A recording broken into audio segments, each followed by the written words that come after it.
नमस्कार दोस्तों, आज हम बात करेंगे सॉल्यूशन चैप्टर की। सॉल्यूशन को हम लिक्विड सॉल्यूशन के नाम से भी जानते हैं।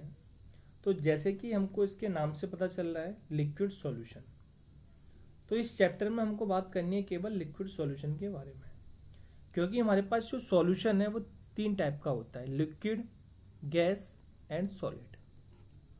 हमको इस चैप्टर में पढ़ना है वो पढ़ना है सिर्फ लिक्विड सॉल्यूशन के बारे में। तो सबसे पहले हम बात करें कि हम सॉल्यूशन कैसे फॉर्म करते हैं। तो इन जनरल सारे लोग जानते हैं सॉल्यूशन के बारे में। तो जैसे मैंने कोई कंटेनर लिया और उसमें मैंने क्या किया, वाटर लिया और NaCl मिक्स कर दिया।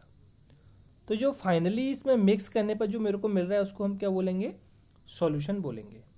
अच्छा, मैं इसके साथ साथ मैंने और क्या किया, इसमें शुगर मिक्स कर दिया, तो भी हम इसको क्या बोलेंगे, सॉल्यूशन बोलेंगे। और ऐसे सॉल्यूशन को हम बोलते हैं होमोजीनियस सॉल्यूशन। मतलब कि NaCl और शुगर को मिक्स करने पर वो सेम फेज में आ गए। किस फेज में? सेम में, जिस फेज में मेरा सॉल्वेंट था, और सॉल्वेंट कैसा था, मेरा लिक्विड था। ठीक, तो हमने क्या किया, इसमें दो चीज़ मिक्स की। किसमें? सॉल्यूशन में। एक जो मिक्स किया वाटर किया और दूसरा किया NaCl किया। तो वाटर को हम बोलेंगे यहाँ सॉल्वेंट और NaCl को बोलेंगे हम सॉल्यूट। अब ये हम पता कैसे करते हैं सॉल्वेंट क्या है, सॉल्यूट क्या है। सॉल्वेंट हम उसको बोलते हैं जो लार्जर अमाउंट में होता है। जो लार्जर अमाउंट में होगा उसको हम सॉल्वेंट बोलेंगे, जो स्मॉलर अमाउंट में होगा उसको हम सॉल्यूट बोलेंगे। तो हम कोई भी सॉल्यूशन बनाते हैं, तो जैसे मैंने 1 लीटर वाटर लिया, तो ऐसा तो नहीं है मैं 2 kg उसमें NaCl मिक्स करूँगा। एज कंपेयर वाटर मैं NaCl क्या करूँगा, कम ही मिक्स करूँगा। तो इसलिए वाटर क्या हुआ, मेरा सॉल्वेंट हो गया, और NaCl क्या हो गया, सॉल्यूट हो गया। अब इसमें जो शुगर मिक्स किया इसको हम क्या बोलेंगे, सॉल्वेंट या सॉल्यूट। तो इसको भी हम क्या बोलेंगे, सॉल्यूट। क्योंकि किसी भी सॉल्यूशन में सॉल्वेंट फिक्स है, एक ही टाइप का होता है, बट सॉल्यूट डिफरेंट टाइप के हो सकते हैं। ठीक, तो हमने यहाँ पे लिखा है component which is present in smaller amount is called solute, और component which is present in larger amount is called solvent. अब देखो हमने इसमें क्या किया, कंटेनर में एक तो सॉल्यूट लिया, एक सॉल्वेंट लिया, और जो फाइनल इनसे मिला है उसको हम क्या बोले हैं, सॉल्यूशन। उसको हम क्या बोले हैं, उसको हम क्या बोले हैं, सॉल्यूशन। तो इसलिए मैंने यहाँ पे क्या लिखा है, अच्छा यहाँ पे क्या होगा, सॉल्यूट होगा।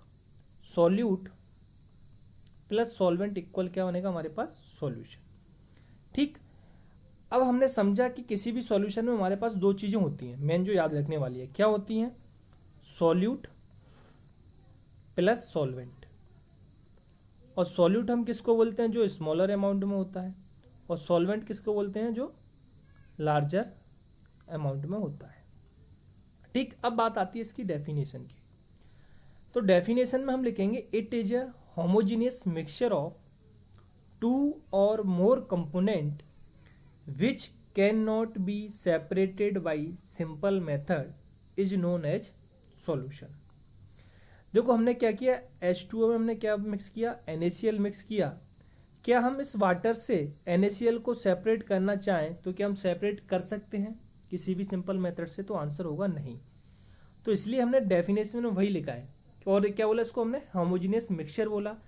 होमोजीनियस मिक्सचर का मतलब होता है सेम फेज में। अगर हम नेक्स्ट बात करें तो नेक्स्ट है हमारे पास फिजिकल स्टेट ऑफ सॉल्यूशन। तो जैसे मैंने स्टार्टिंग में बताया कि सॉल्यूशन की फिजिकल स्टेट सॉलिड भी हो सकती है, लिक्विड भी हो सकती है, और गैस भी हो सकती है।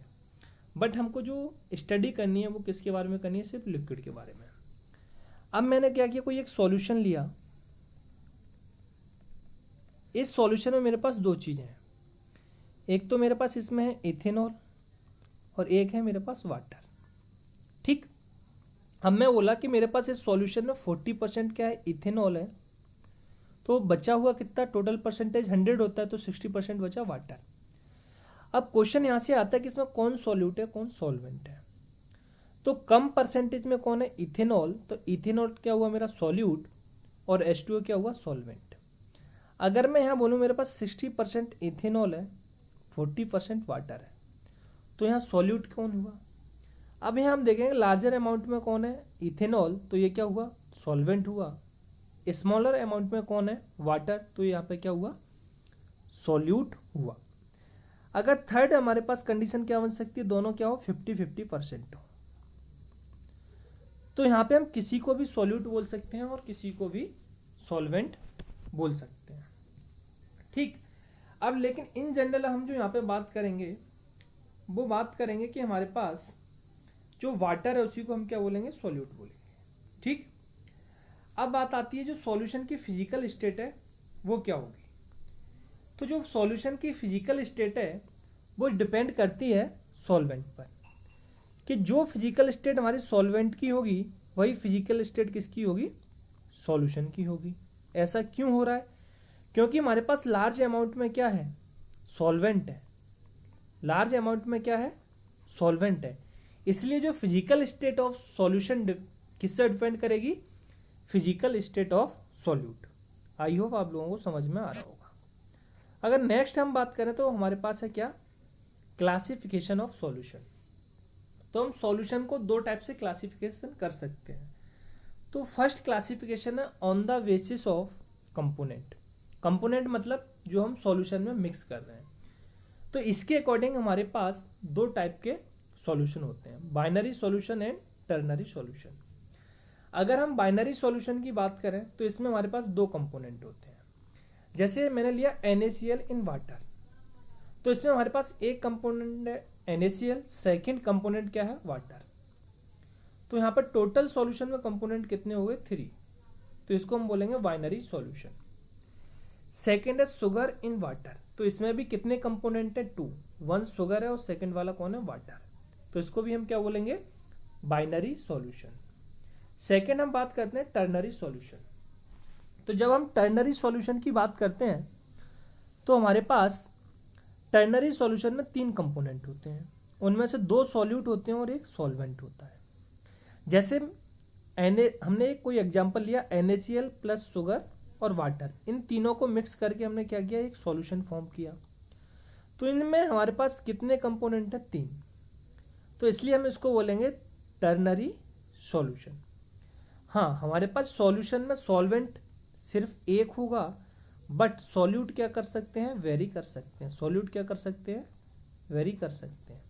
ठीक, और नेक्स्ट सेकंड क्लासिफिकेशन की हम बात करें तो second classification on the basis of amount of solute. Solute के अमाउंट के बेसिस पर हम 2 टाइप से क्लासीफाई फिर से करेंगे। फर्स्ट होगा डाइल्यूट सॉल्यूशन और सेकंड होगा कंसंट्रेटेड सॉल्यूशन।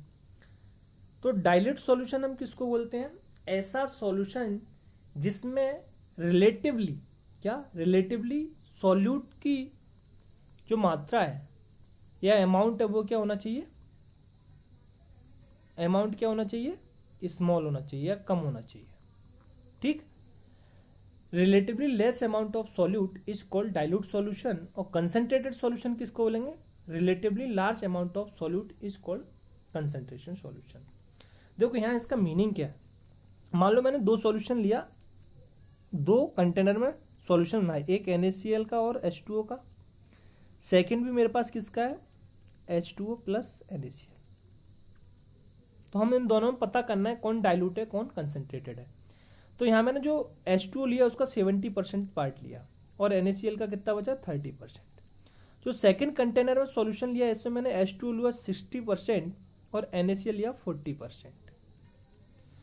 तो मैं इसके कंपैरिजन में इस वाले कंटेनर का जो सॉल्यूशन है इसको मैं क्या बोलूँगा, डाइल्यूटेड सॉल्यूशन। क्योंकि इसमें सॉल्वेंट का अमाउंट क्या है, ज़्यादा है।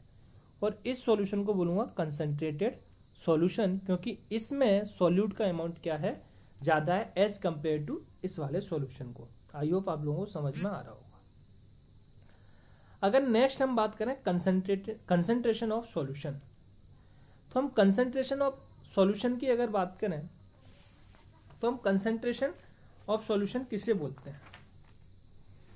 तो अगर हम सबसे पहले बात करेंगे इसके बारे में, तो it is a relative amount of solute present in solution और solvent is called concentration of solution. तो अगर हम रिलेटिव अमाउंट का मतलब क्या हुआ कि जो सॉल्वेंट लिया है हमने उसमें कितना अमाउंट यानी कितना पार्ट ऑफ हमने सॉल्यूट मिक्स किया है वही डिपेंड करेगा हमारे कंसंट्रेशन से। ठीक, तो सबसे पहले इन जनरल अगर हम कंसंट्रेशन की बात करें तो कंसंट्रेशन को हम लिखते हैं मोल्स अपॉन वॉल्यूम। तो कंसंट्रेशन हम बोले it is a relative amount of solute present in solution is called solvent. तो हम जो ऊपर वैल्यू लेंगे वो किसकी लेंगे, वो लेंगे हम सॉल्यूट की, यानी कितना सॉल्यूट हमारा क्या है प्रेजेंट है किसमें, सॉल्यूशन में, किसमें, सॉल्यूशन में या फिर सॉल्वेंट में। देखो सॉल्वेंट हमारा पूरी चैप्टर में एक जगह यूज होगा, ठीक है, बाकी सारी जगह क्या करना है हमको सॉल्यूशन यूज करना है, तो वो मैं आगे आपको बताऊंगा। तो हमने क्या बोला कंसंट्रेशन के amount of solute present in solution is called क्या, कंसंट्रेशन। तो यहाँ पे मैंने लिखा है कि या तो वो वेट हो सकता है सॉल्यूट का, या वॉल्यूम हो सकता है, या मोल्स हो सकते हैं किसके, सॉल्यूशन के, अपॉन यानी divided by moles, weight, volume या फिर मोल्स ऑफ किसके, सॉल्यूशन के, इज कॉल्ड कंसंट्रेशन। मतलब क्या हुआ कि मैं जिस टाइम पे इसका वेट लूँगा तो यहाँ भी इसका वेट लूँगा, इसका वॉल्यूम लूँगा तो सॉल्यूशन का वॉल्यूम लूँगा, और इसके मोल्स लूँगा तो सॉल्यूशन के कितने मोल्स में क्या है मेरे सॉल्यूट प्रेजेंट हैं, उसी को हम क्या बोलेंगे कंसंट्रेशन। आपको सिंपल जो काम की बात है वो याद रखना है, मोल्स अपॉन वॉल्यूम को हम कंसंट्रेशन बोलते हैं, और सीधा सा आपको क्या करना है कि percentage of solute present in solution is called concentration. ठीक, अगर मैं नेक्स्ट बात करूं, जो यहाँ से मोस्ट इम्पोर्टेंट हमारा जो चैप्टर स्टार्ट होता है, तो यहाँ से जो हमारा चैप्टर स्टार्ट होता है उसकी हम बात करें different method of expressing concentration term. तो हमारे पास कंसंट्रेशन टर्म दो टाइप की होती है, फर्स्ट होती है वॉल्यूम रिलेटेड और सेकंड होती है मास रिलेटेड। ठीक, तो इसमें अगर हम सबसे पहले बात करें, जो क्वेश्चन कैसा आता है जो कि नीट में एक बार आ चुका है, पूछता है इन दोनों में से कौन सी टर्म है जो टेम्परेचर डिपेंडेंट है। तो जैसे कि हमको पता है जो वॉल्यूम रिलेटेड टर्म है वो क्या है, टेम्परेचर डिपेंडेंट है, और मास रिलेटेड टर्म क्या है, टेम्परेचर इंडिपेंडेंट है। अब बात आती है जो वॉल्यूम रिलेटेड है वो टेम्परेचर डिपेंडेंट कैसे है। जैसे फॉर एग्जाम्पल आपके घर में क्या होता है, मान लो कोई बॉटल है, उसका कैप नहीं खुल रहा है ना, क्या नहीं खुल रहा है, कैप नहीं खुल रहा है, किसका, बॉटल का क्या नहीं हो रहा है, कैप नहीं खुल रहा है। तो आप क्या करोगे, इसको थोड़ा सा क्या करते हो, हीट करते हो। तो हीट करने के बाद आप जब इसको खोलते हो कैप को, तो क्या होता है, ईजिली खुल जाता है। तो इसका मतलब क्या हुआ, इस कैप का वॉल्यूम क्या किया, एक्सपांड किया, क्या किया, एक्सपेंड किया। तो इससे मतलब वॉल्यूम क्या किया, एक्सपेंड किया। तो इसका मतलब क्या हुआ, जो वॉल्यूम है वो टेम्परेचर डिपेंडेंट है। क्यों, हमने हीट करने का मतलब क्या है, उसका हमने टेम्परेचर क्या किया, इंक्रीज किया। तो टेम्परेचर इंक्रीज करने से वॉल्यूम क्या हुआ, इंक्रीज हुआ, उससे कैप क्या हुआ, आसानी से ओपन हो गया। तो इसलिए हम वॉल्यूम को क्या बोलेंगे, टेम्परेचर डिपेंडेंट। सेकेंड आती है मास रिलेटेड टर्म। अगर हम मास रिलेटेड टर्म की बात करें तो ये टेम्परेचर इंडिपेंडेंट होती है। ये टेम्परेचर इंडिपेंडेंट होती है मतलब जैसे आप मान लो क्लासरूम में बैठे हो, जब आपकी ऑफलाइन क्लासेस चलती है, ठीक, तो अगर मैं उस रूम में, एक रूम में मान लो एसी चल रहा है, एक में एसी नहीं चल रहा है, तो ऐसा तो नहीं है कि जिस रूम में नॉन एसी वाले रूम में जो बच्चे बैठे हैं उनका वेट कम हो गया हो या फिर ज़्यादा हो गया हो, किसकी वजह से, टेम्परेचर की वजह से, है ना। क्योंकि नॉन एसी वाले में क्या होगा, टेम्परेचर थोड़ा ज़्यादा होगा एज कम्पेयर टू एसी वाले रूम की अपेक्षा। तो यहाँ से हमको क्या पता चलता है कि जो मास रिलेटेड टर्म है वो कैसी हैं, टेम्परेचर इंडिपेंडेंट टर्म है। अब हमने क्या किया, इन दोनों को दो पार्ट में कन्वर्ट किया, mass related term and volume related term. तो अगर मैं सबसे पहले बात करूं मास रिलेटेड टर्म की, तो मास रिलेटेड टर्म में सबसे पहले हमारे पास आती है percentage weight by volume, second आती है percentage volume by volume, third है परसेंटेज स्ट्रेंथ, फोर्थ है मोलारिटी, फिफ्थ नॉर्मालिटी और सिक्स फॉर्मालिटी। इनमें अगर सबसे ज़्यादा इंपॉर्टेंट की बात करूं तो हमारे पास है मोलारिटी और परसेंटेज वेट बाई वॉल्यूम और परसेंटेज वॉल्यूम बाई वॉल्यूम, तीन इस साइड से। सेकेंड साइड की बात करते हैं मास रिलेटेड, तो इसमें हमारे पास फर्स्ट है percentage weight by wait, second है मोल फ्रैक्शन, थर्ड है मोलारिटी, फोर्थ है पार्ट्स पर मिलियन, ये पार्ट्स हैं यहाँ पे, है ना। फोर्थ क्या है, कर्सर इधर नहीं आएगा, यहाँ क्या पार्ट्स करना है ना, पार्ट्स पर मिलियन और पीपीपी, पार्ट्स पर बिलियन। अगर इसमें हम बात करें मास रिलेटेड में, तो हमारे पास मोल फ्रैक्शन और मोलालिटी बहुत ज़्यादा इम्पोर्टेंट है। ठीक है, अब हम क्या करेंगे नेक्स्ट, इन सबको डिटेल्स में पढ़ेंगे, कंसंट्रेशन टर्म को, और इनके पूरा फिजिकल केमिस्ट्री में यूज होना है और इनके ऊपर क्वेश्चन भी पूछे जाते हैं। फर्स्ट टाइप का क्वेश्चन मैंने आपको बता दिया कि आपको क्या करेगा, एक क्वेश्चन दे देगा, उसमें पूछेगा कि कौन सी टर्म है जो टेम्परेचर डिपेंडेंट है, और मतलब ये क्वेश्चन दिया हुआ है, आपको ऑप्शन में दे देगा मोलारिटी, मोलालिटी, मोल फ्रैक्शन और परसेंटेज वेट बाई वेट। आपको पूछा ये 4 ऑप्शन है, A B C and D. इन चारों में से कौन सी टर्म है जो टेम्परेचर डिपेंडेंट है। तो हमने टेम्परेचर डिपेंडेंट में किसको पढ़ा है, मोलारिटी को। तो हमारा टेम्परेचर डिपेंडेंट कौन सी हो गई, मोलारिटी, बाकी ये सब क्या है, टेम्परेचर इंडिपेंडेंट है। तो करेक्ट आंसर क्या हुआ, मोलारिटी। ठीक, तो अब हम नेक्स्ट क्या करते हैं, इनको सबको डिटेल्स में पढ़ते हैं। तो सबसे पहले हम बात करेंगे जो मास, जो वॉल्यूम रिलेटेड टर्म है उनके बारे में। सबसे पहले हम किसके बारे में बात करेंगे, जो वॉल्यूम रिलेटेड टर्म है हमारे पास, हम उसके बारे में सबसे पहले बात करेंगे। तो सबसे पहली जो टर्म है हमारे पास वो है परसेंटेज वेट बाई वॉल्यूम। सबसे पहली टर्म क्या है हमारे पास, परसेंटेज वेट बाई वॉल्यूम। तो अगर हम इसकी बात करें तो इसको हम बोलते हैं it is denotes amount of solute present in 100 ml of solution is called percentage weight by volume. ठीक, मतलब क्या हुआ, अगर हमारे पास 100 ml क्या है, सॉल्यूशन है, उसमें कितना अमाउंट हमारा सॉल्यूट का प्रेजेंट है, उसी को हम क्या बोलेंगे, परसेंटेज वेट बाई वॉल्यूम। इसको हम फाइंड कैसे करते हैं, परसेंटेज वेट बाई वॉल्यूम को, weight of solute upon volume of solution into 100। ठीक, क्या बोला उन्होंने, weight of solute upon volume of solution into 100। ये जो फॉर्मूला है ये हमारा क्या निकालता है, percentage weight by volume. For example, अगर हम इसके एग्जाम्पल की बात करें तो हमारे पास यहाँ से एग्जाम्पल है, जैसे मैंने an aqueous solution contains 20% wait by volume of urea. इसका मीनिंग क्या हुआ, मतलब मेरे पास कोई एक सॉल्यूशन है, उस सॉल्यूशन क्या कंटेन करता है, 20% कंटेंस करता है वेट बाई वॉल्यूम किसका, यूरिया का। इसका मीनिंग क्या हुआ, देखो 20% क्या बोला, वेट बाई वॉल्यूम। तो अभी मैंने आपको बताया था कि परसेंटेज वेट बाई वॉल्यूम को हम क्या बोलते हैं, कि weight of solute present in solution is called percentage weight by solution, है ना, यानी कितना परसेंटेज सॉल्यूट का प्रेजेंट है किसमें, सॉल्यूशन में। तो यहाँ से हमको बोला 20%, तो हमने इसमें फिक्स कर रखा है कि सॉल्यूशन को हमको 100 ml ही लेना है।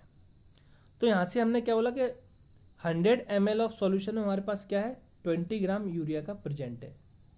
20 ग्राम किसका प्रेजेंट है, यूरिया का। तो ये मीनिंग हुआ हमारा किसका, इस पर्टिकुलर पॉइंट का, यानी an aqueous solution contains 20% wait by volume of urea.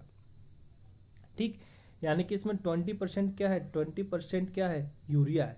अब देखो मैंने यहाँ 20 ग्राम क्यों लिखा, क्योंकि मेरे को इस टाइप के क्वेश्चन में, यानी परसेंटेज वाले क्वेश्चन में हमको क्या मानना है, टोटल परसेंटेज 100 मान के चलना है। तो 100 में से 20% क्या है, यूरिया है। तो 100 का 20% कितना हो गया, 20 ग्राम। क्या हो गया, 20 ग्राम। बचा कितना परसेंट, 80%। अब ये 80% ये मेरे पास क्या होगा, सॉल्वेंट होगा, क्योंकि किसी भी सॉल्यूशन में हमारे पास दो ही चीज़ें होती हैं, एक होता है सॉल्यूट और एक होता है सॉल्वेंट। तो हमने बोला था जो स्मॉलर अमाउंट में होगा वो क्या होगा, सॉल्यूट होगा, और जो लार्जर अमाउंट में होगा वो क्या होगा, सॉल्वेंट होगा। तो इसमें 20% यूरिया है, इसका मतलब यूरिया क्या हो गया, सॉल्यूट, और 80% क्या है, सॉल्वेंट, यानी वाटर हम मान के चलेंगे, एक को सॉल्यूशन बोल रहे हैं, तो हमारे पास सॉल्वेंट क्या हो गया, वाटर। अगर हम नेक्स्ट बात करें क्वेश्चन की, तो जैसे मेरे पास एक क्वेश्चन दिया है, 5 moles of glucose are dissolve in sufficient water to form 10 litre of solution, calculate percentage weight by volume of glucose. तो सबसे पहले हमको इसका मीनिंग पता होना चाहिए। किसने बोला 5 मोल, किसके हमारे पास, ग्लूकोज के। ठीक है भाई, यानी कि ग्लूकोज इसमें हमारे पास क्या है, ग्लूकोज हमारे पास इसमें क्या है, ग्लूकोज क्या है हमारे पास यहाँ पर सॉल्यूट, ग्लूकोज क्या है हमारा यहाँ पर सॉल्यूट। अब बोला सफिशिएंट वाटर, सफिशिएंट वाटर का मीनिंग है कि हमारे पास वाटर का इतना अमाउंट लेना है कि उसमें हम 5 मोल्स ऑफ ग्लूकोज के क्या करें, आसानी से मिक्स कर सकें। तो यहाँ पे मैं बोल सकता हूँ लार्ज अमाउंट में क्या हो गया, H2O, तो यहाँ पे सॉल्वेंट क्या हो गया मेरा, वाटर। ठीक, अब जो यहाँ मेरे पास जो वॉल्यूम दिया है किसका, सॉल्यूशन का, वो कितना दिया है, 10 लीटर। तो सबसे पहले मैं क्या करूँगा, वेट निकालूंगा किसका, सॉल्यूट का। तो सॉल्यूट का वेट, तो उसके लिए हमको पता होना चाहिए ग्लूकोज का फॉर्मूला। तो हमारे पास जो ग्लूकोज का फॉर्मूला होता है वो होता है C6H12O6। तो यहाँ से हम निकालेंगे तो इसका मोलर मास आएगा 180। आई होप आप लोगों को निकालना आता होगा। ठीक, बट ये जो मोलर मास आया वो कितने मोल का है, 1 मोल का। क्वेश्चन में मेरे को कितने मोल्स दिए, 5 मोल्स। तो यहाँ मैं क्या करूँगा, 1 मोल की वैल्यू 180 है, तो 5 मोल्स की कितनी हो जाएगी, 5 से मल्टीप्लाई कर दोगे। तो यहाँ से वेट ऑफ सॉल्यूट यानी ग्लूकोज, ग्लूकोज कितना आ जाएगा, 900 ग्राम। अब जो वॉल्यूम ऑफ सॉल्यूशन है वो मेरे को दिया लीटर में, बट हम जो बात कर रहे हैं वो किस में होना चाहिए, ml में, जो हमने डेफिनेशन में भी देखा था।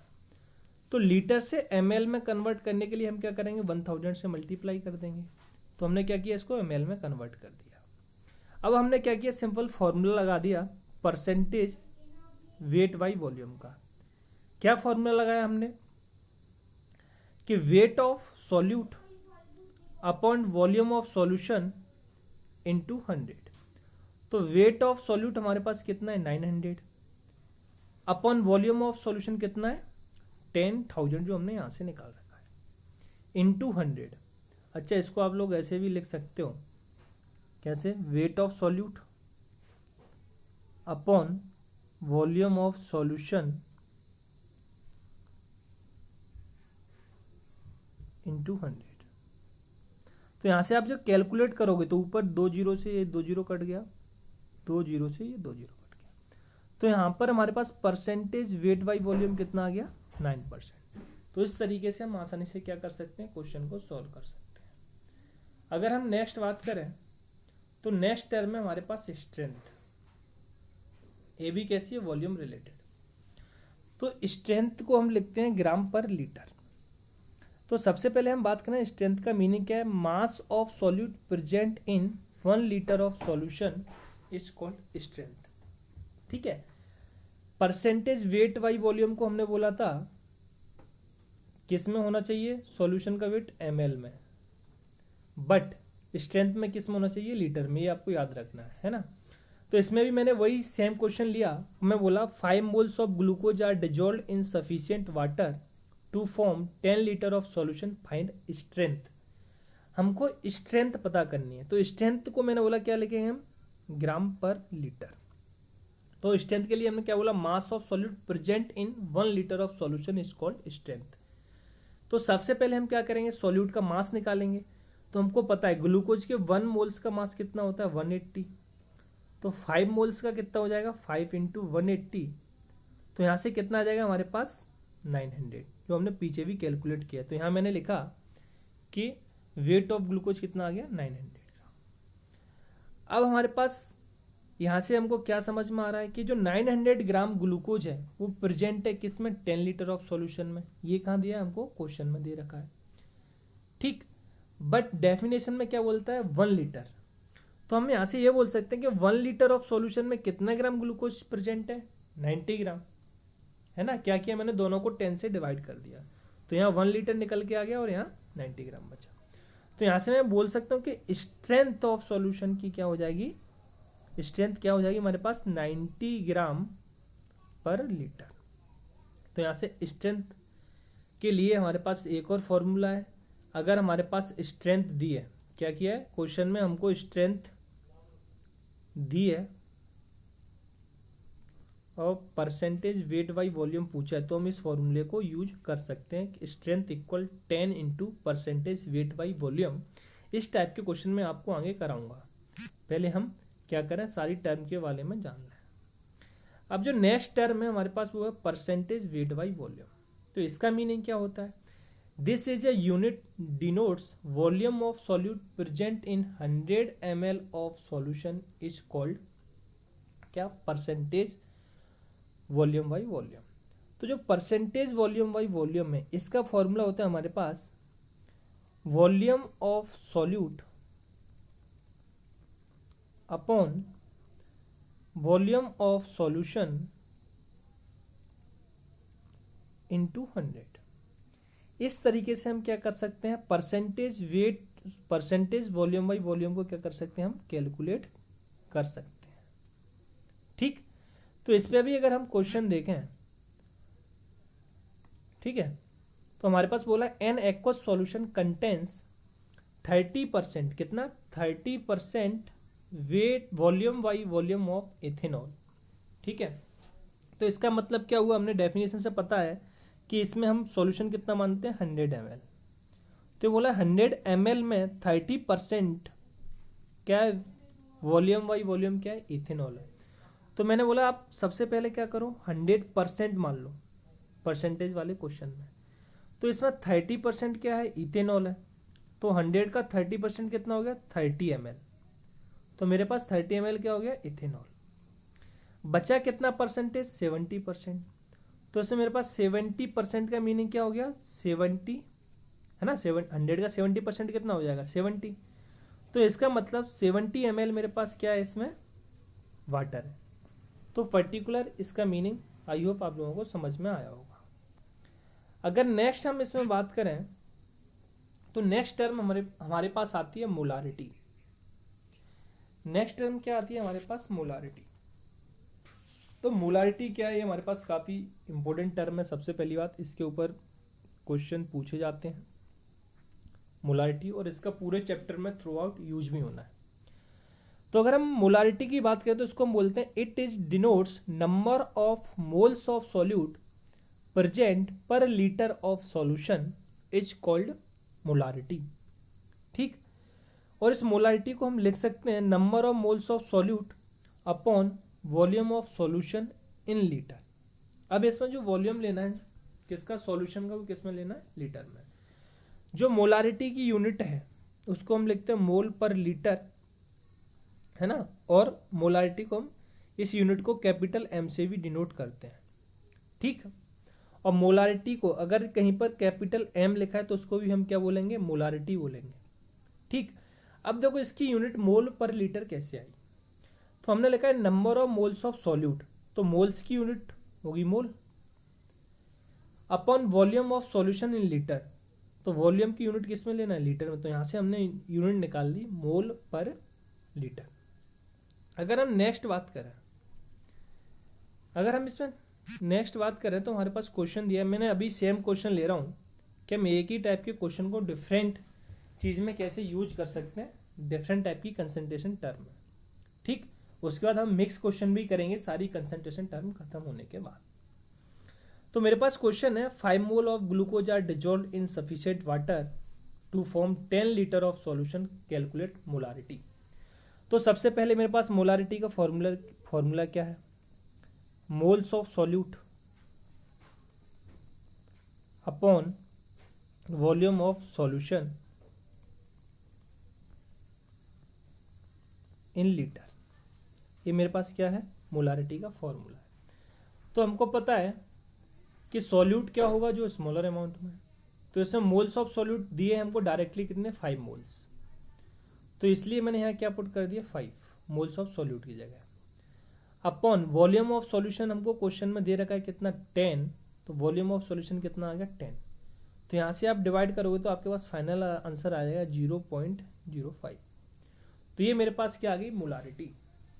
अब यहाँ से आप एक रिलेशन और याद रख सकते हो जो डिफिकल्ट टाइप के क्वेश्चन आते हैं उनको आसानी से करने के लिए, कि जो मोलारिटी होती है ये रिलेशन है हमारा मोलारिटी और स्ट्रेंथ में।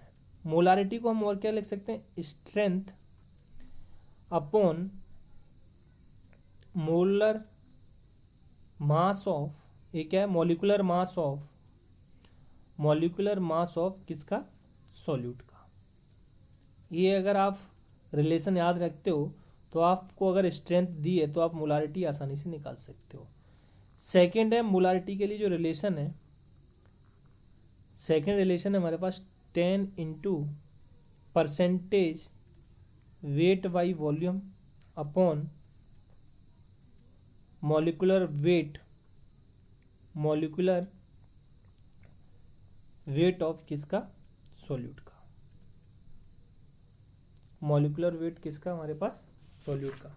तो इस तरीके से आप क्या कर सकते हो, इसको याद रख सकते हो।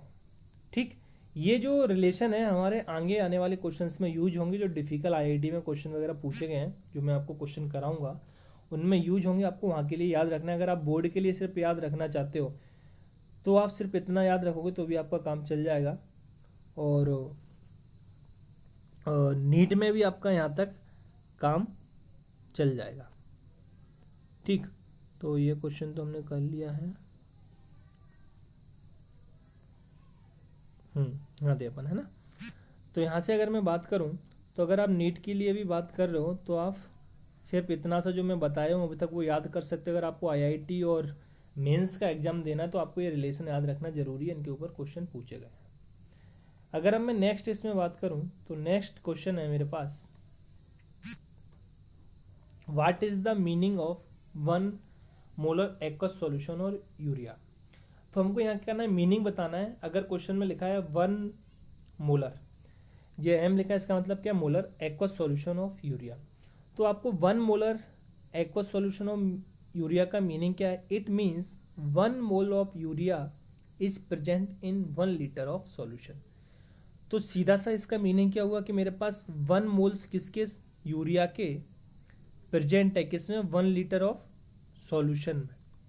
ठीक, तो 1 मोल ऑफ यूरिया, यहाँ पे यूरिया क्या है, मेरा सॉल्यूट। तो यहाँ से मैं ये बोल सकता हूँ कि मेरे पास 1 मोल किसका, सॉल्यूट का प्रेजेंट है किसमें, 1 लीटर ऑफ किसमें, सॉल्यूशन में। ठीक, तो ये मेरा क्या हुआ, इसका मीनिंग हो गया। अब यहाँ पे आप जैसे देख रहे हो कि मोलर क्या है, 1 mole of solute in 1 litre of solution. Molar का मीनिंग क्या है, 1 mole of solute in 1 litre of solution. अब अच्छा यहाँ बताने का मेरा पर्पज क्या है, जैसे क्या होता है कभी कभी, अच्छा ये क्वेश्चन आ गया, चलो वो आगे आएगा फिर। तो हमको क्या करता है कि बहुत सारी चीज़ दे देता है, बहुत सारी चीज़ कैसे, जैसे आपको उसने दे दिया सेमी मोलर, डेसी मोलर। तो एक्चुअली मेरे वो बताना था, वो स्लाइड अभी आगे है तो अपन उसको आगे पढ़ेंगे। सेमी मोलर, डेसी मोलर, इन सब का मीनिंग क्या है। ठीक, पहले अगर मीनिंग ही बता दूं तो थोड़ा सही रहेगा, है ना।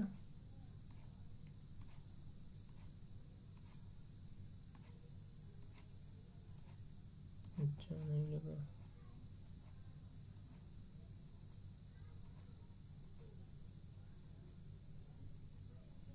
अच्छा मैं आपको यहीं बता देता हूँ। जैसे आपको क्वेश्चन में दिया होता, अगर यहाँ तो आपको दिया what is the meaning of 1 molar aqueous solution of urea. ठीक, तो यहाँ आपने बता दिया 1 मोलर का मतलब 1 मोल ऑफ यूरिया के प्रेजेंट है इन 1 लीटर ऑफ सॉल्यूशन में। अगर आपको यहाँ दिया होता क्या, सेमी मोलर, क्या दिया होता, आप लोग ये लिख लेना, सेमी मोलर। तो सेमी मोलर बोलता, semi molar of, what is the meaning of semi molar aqueous solution of urea. तो इसका मीनिंग क्या होता कि देखो, सेमी मोलर का मतलब होता है m/2। क्या होता है, m/2, यानी कि 1/2। तो अगर आपको सेमी मोलर बोलता तो उसका मीनिंग होता कि 1/2 moles of urea, moles of urea present in 1 litre of solution. ठीक, ऐसे ही आपको और क्या बोल सकता था वो, पेंटीमोलर। क्या, पेंटीमोलर। तो पेंटीमोलर का मतलब है m/5। तो इसको आप लिखते 1/5 moles of urea present in 1 litre of solution. अगर आपको बोलता डेसी मोलर, क्या बोलता, डेसी मोलर। तो डेसी मोलर का मतलब है m/10। तो अगर आपको बोलता कि what is the meaning of decimolar aqueous solution of urea, तो इसका मीनिंग क्या होता है कि 1/10 moles of urea, 1/10 moles of urea present in 1 litre of solution. ठीक, आप लोग ये लिखते जाना साथ साथ में। ठीक, अगर आपको नेक्स्ट क्या बोलता, सेंटीमोलर, नेक्स्ट क्या बोलता, सेंटीमोलर, नेक्स्ट अगर बोलता आपको सेंटीमोलर, तो सेंटीमोलर का मतलब होता है m/100। तो आपको अगर सेंटीमोलर बोलता है यानी कि 1/100, आपको पूछता what is the meaning of centimolar aqueous solution of urea, तो उसका मतलब क्या होता है 1/100 मोल्स ऑफ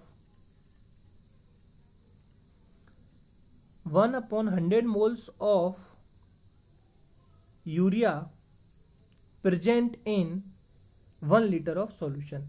मतलब ये मेरे पास क्या है, सॉल्यूट की बात कर रहा हूँ। तो आई होप आप लोगों को समझ में आ रहा होगा कि अगर डेसी सेमी ये सब बोलता है तो आपको याद रखना है कि डेसी का मतलब है 1/10, सेंटी का मतलब है 1/100, पेंट टी का मतलब है 1/5, है ना। ये क्या है, मोल्स के बारे में इंफॉर्मेशन देता है, तो आपको ये सारी चीज़ क्या करनी है, याद रखनी है। तो अगर मैं यहाँ क्वेश्चन की जो बात कर रहा था, तो हम यहाँ क्वेश्चन की बात करते हैं। तो मेरे पास क्वेश्चन में 3.4 gram of sucrose are dissolve in 500 ml of water, calculate. आपको 3 क्वेश्चन दिए हैं।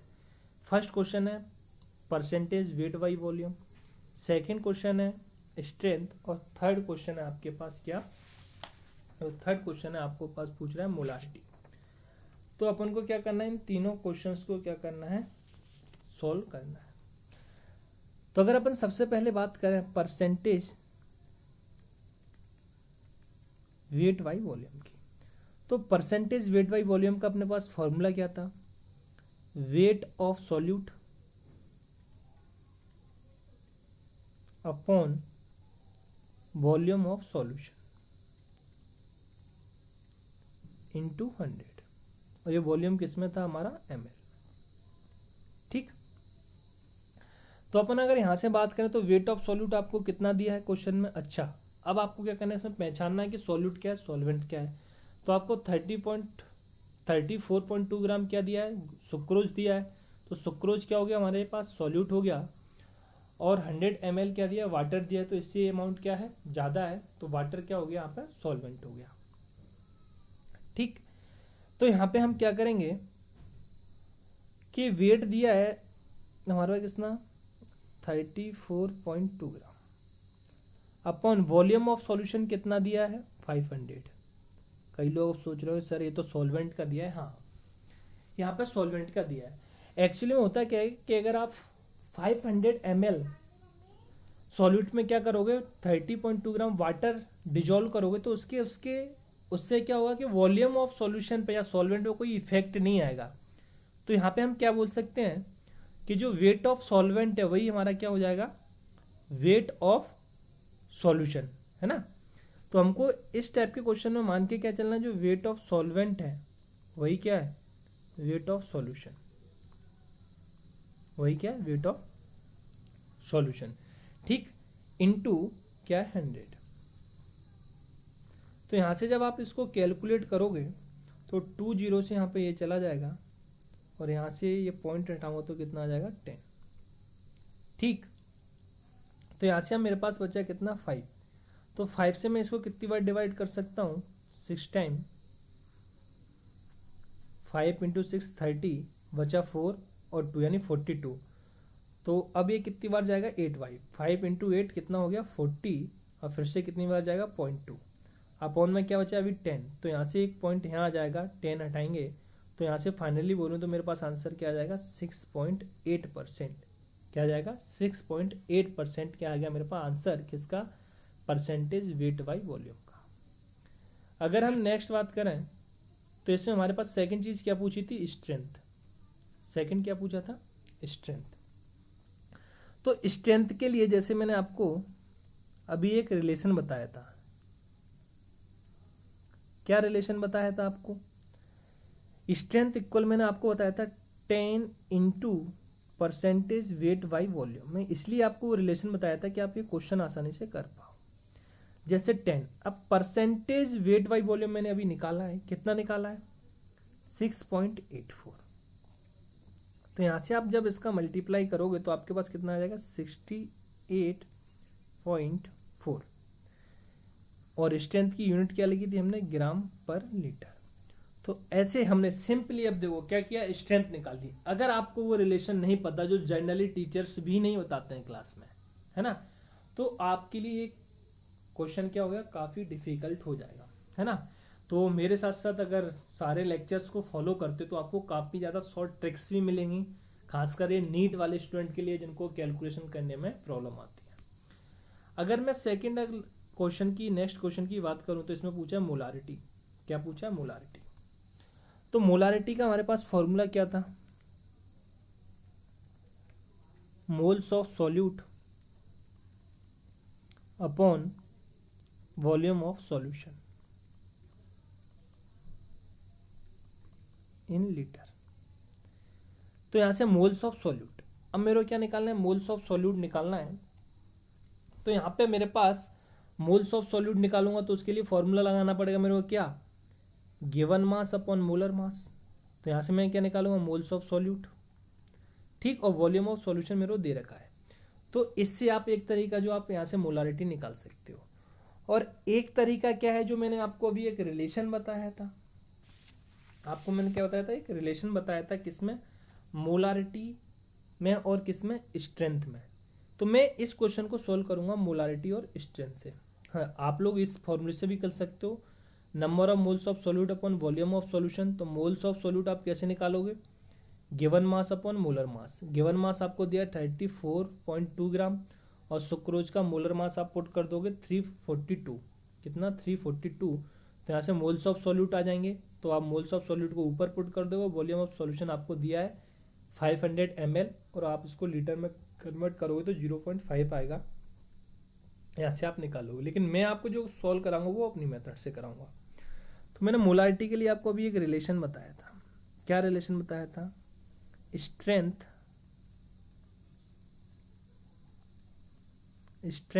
अपॉन मॉलिक्यूलर वेट या मोलर मास, है ना, और मॉलिक्यूल। तो स्ट्रेंथ कितना दिया है आपको 68.4, अभी अपने कैलकुलेट किया है, upon molar mass of solute. Solute क्या है, सुक्रोज। जो सुक्रोज का फॉर्मूला होता है वो होता है C12H22 वो 11। तो इसको आप जब यहाँ से मोलर मास निकालोगे तो कितना आएगा 342, कितना आएगा 342। आप लोगों ने 11th में ये सारी चीज़ें सीख चुके हो, है ना। तो यहाँ से आप पुट कर दोगे 342। तो आप जब इसको कैलकुलेट करोगे तो आपके पास कितना आ जाएगा 0.2, कितना आ जाएगा, फाइनली मोलारिटी कितनी आ जाएगी आपके पास 0.2, ठीक। तो आई होप आप लोगों को समझ में आया होगा, है ना। तो अगर हम नेक्स्ट बात करें तो नेक्स्ट क्वेश्चन है मेरे पास, इसमें calculate molarity of the following. मेरे क्या बोला है, मोलारिटी को कैलकुलेट करने को बोला है, calculate molarity of the following. तो मेरे को अगर मोलारिटी कैलकुलेट करना है तो मेरा फर्स्ट क्वेश्चन दिया है 100 gram of NaOH in 10 litre of water. तो सबसे पहले मेरे को यहाँ फाइंड करना पड़ेगा कि सॉल्यूट क्या है और सॉल्वेंट क्या है। तो सॉल्यूट है मेरे पास NaOH, क्योंकि ये कितना है 100 ग्राम, और सॉल्वेंट क्या है वाटर, क्योंकि वो कितना दिया है 10 लीटर, ठीक। तो यहाँ से मेरा मोलारिटी पूछा है तो मोलारिटी का सीधा सा फॉर्मूला लगाएंगे, moles of solute upon volume of solution in litre. किस में होना चाहिए, लीटर में, ठीक। तो यहाँ से मोल्स ऑफ सॉल्यूशन का फॉर्मूला क्या होता है, given mass upon molar mass. तो यहाँ से गिवन मास मतलब जो हमको क्वेश्चन में दिया है वो कितना दिया है 100 ग्राम। मोलर मास NaOH का कितना होता है 40, अपॉन वॉल्यूम ऑफ सॉल्यूशन। तो यहाँ से वॉल्यूम ऑफ सॉल्यूशन मेरे पास कितना हो जाएगा 10 लीटर, ठीक।